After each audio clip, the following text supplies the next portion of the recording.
So we've gone over my Titan build, but a lot of you want to know the other kind of builds that we kind of bring with us, the Warlocks and the Hunters. So I have two of my raid buddies here. We'll start with Mr. Nostradamus, aka Outhouse. He is one of my raid team members, comes with us on the raid every week, was in the World 3rd normal Crota kill, and we're just going to go over his gear. So we'll start with the Crota's End Abyss Encounter. So it looks like we have here Obsidian Mind as the exotic, along with full raid gear. And we also have Bad Juju, Swordbreaker, and Against All Odds. Now, you really like the Bad Juju and Obsidian Mind combo. Can you go into why? Nova Bombs for days. Right. I mean, but do you think that having Bad Juju on top of Obsidian Mind is maybe overkill, or no? Maybe overkill, but I can fire a Nova Bomb almost every other lamp or Right. every lamp. So, I mean, it's worth it in my opinion. Right, yeah, definitely a very good combo to have. Let's go over the spec real quick. You're running Axion Bolt, Focused Burst, Vortex, Lifesteal, Arcane Force, Annihilate, Ancestral Order, and Bloom. Now, Bloom is probably the most interesting pick here. Why do you normally run Bloom over something like maybe Embrace the Void or Vortex Mastery, since you do run Axion Bolt and you do run Vortex Nova Bomb? Right, so my Voidwalker build is more about damage clearing and just wiping out ads in mass. So like Embrace the Void or Vortex, like those are useful, but for Bloom, when you fire like a Axiom Bolt, it's almost like a mini Nova Bomb where when it goes off, it sets off like a grenade and it lights up everything around it. Right. It's just a ripple effect. It's like just a giant chain reaction. Right, and that's with any of my abilities. So if I melee something, it explodes, and if Yeah. there's a bunch of enemies around me, it can clear the enemies around me. And then Nova Bomb, same thing with the ripple effect. As long as I get it close enough, it'll just reverberate through all the enemies. Right, and the Nova Bomb really is just kind of like, it's an extra bonus where, maybe you catch a couple of enemies on the fringe of it and they're not dead. Anything Right. within that explosion is just going to explode out and just annihilate everything. Right. And I can attest it works very, very well as someone who watches it happen every single week.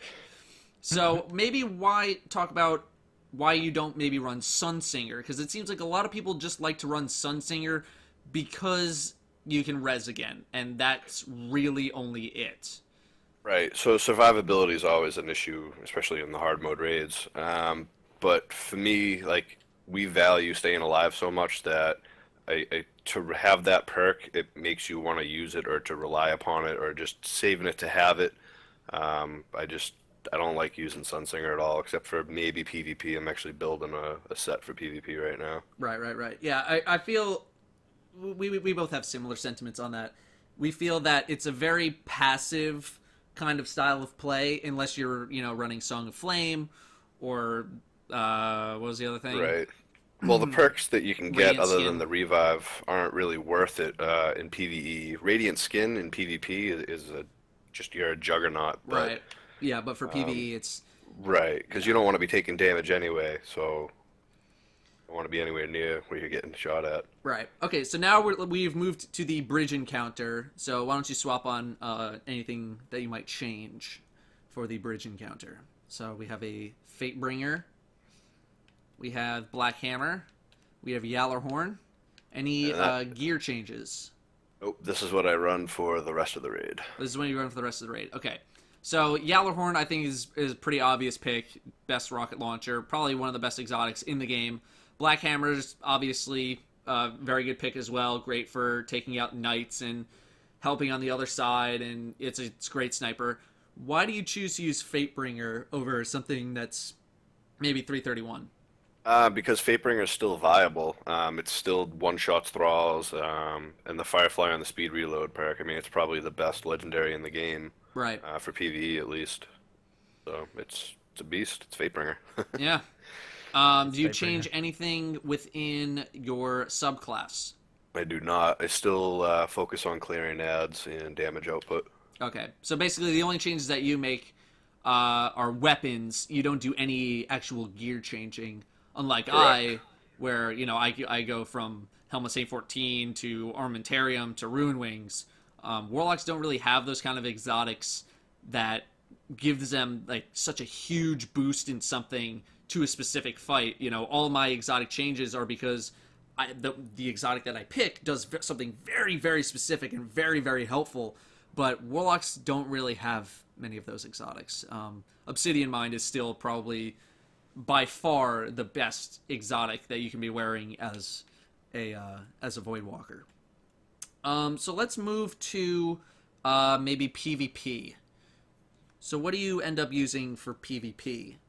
I change it up a lot in PvP depending on the map, but pretty much my standard loadout is this right here, and I do change a piece of armor for that. I Your changed last my word helmet. apparently has arc damage on it. That's weird. It's probably a So you change carryover. over to Skull of Daira Hamkara. Do you change up your PvP spec at all? Or I've your been playing around with it. subclass? During Iron Banner, I don't, but when I do just regular, I do Chaos Order instead of Ancestral Order because it increases my agility so much. Okay, and you still stick with Bloom Yes, I've killed many groups of enemies with an Axiom Bolt.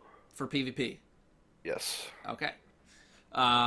Yeah, it seems like a very kind of situational thing. I don't think you would really use Embrace the Void too much. I feel like another typical pick for most players would be Vortex Mastery, just flat increase in range and duration and all that kind of stuff. So also very, very viable of a pick. But Bloom can definitely catch people off guard, which is, I guess, what you're seeking to do. Now you choose to go Skull of Daira Hemkara over maybe something like Void Fang Vestments. That's just so you can get your Nova Bombs off better, right? Correct. It just makes me tougher, and that's really the only perk that I'm looking at there. Right. Okay, and now maybe how about your Nightfall setup? Let's Uh, disregard weapons. Basically, I just go back to my Crotazen build Okay. for Voidwalker. All right. So now, if you did want to do a Sunsinger setup for maybe PvP, what would your gear loadout look like? I'm doing it now. Okie doke. So it would be something like this right here. Okay. So it looks like full raid gear plus Heart of the Praxic Fire. Pretty obvious choice there. Do you have maybe Claws of Ahemkara that you would maybe switch up with Praxic Fire, or do you just really like Praxic Fire? Part of the Praxic Fire, increasing the ability cooldowns, it allows you to spam Fusion Grenade more often, especially if you have the build. If you go to my perks, Gift Right. of the Sun, it allows the other one to recharge while you're in the motion of throwing the first, and then it pretty much is you just spam it. Right. So your Sunsinger setup would be Fusion Grenade, Focused Burst, Radiant Skin, Flame Shield, Arcane Force, Radiant Will, Chaos Order, and Gift of the Sun. Looks like a pretty good setup. Touch of Flame, I know, is something that people like as well. The Starfire Protocol gives 2 Fusion Grenades, so I feel like Touch of Flame would be better off used with something like Firebolt, where you can just kind of chuck it and forget it. Because it hits such a wide area of targets, and being able to track people maybe around corners or something like that is really good with Firebolt Grenade. Flame Shield, pretty obvious pick. Damaging an enemy, you don't even need to kill them with Scorch. All you need to do is just punch them, and that works really well with the slide shotgun kind of thing that Warlocks can very, very well do. You know, if you ever get into a melee only fight, then the Warlock is going to win basically every time, because there's no way you're going to punch through their flame shield before they end up killing you.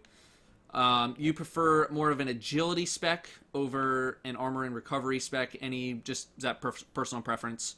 Yeah, just personal preference, being able to move quicker. Okay.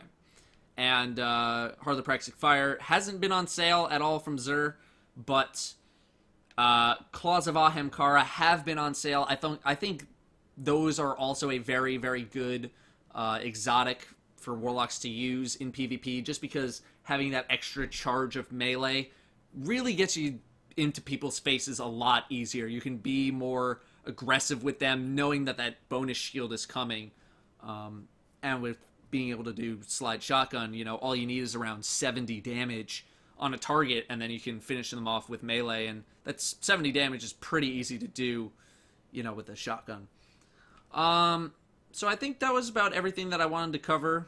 Maybe I'll add something in post if I need to, but thank you very much for your time. Very, very much appreciated.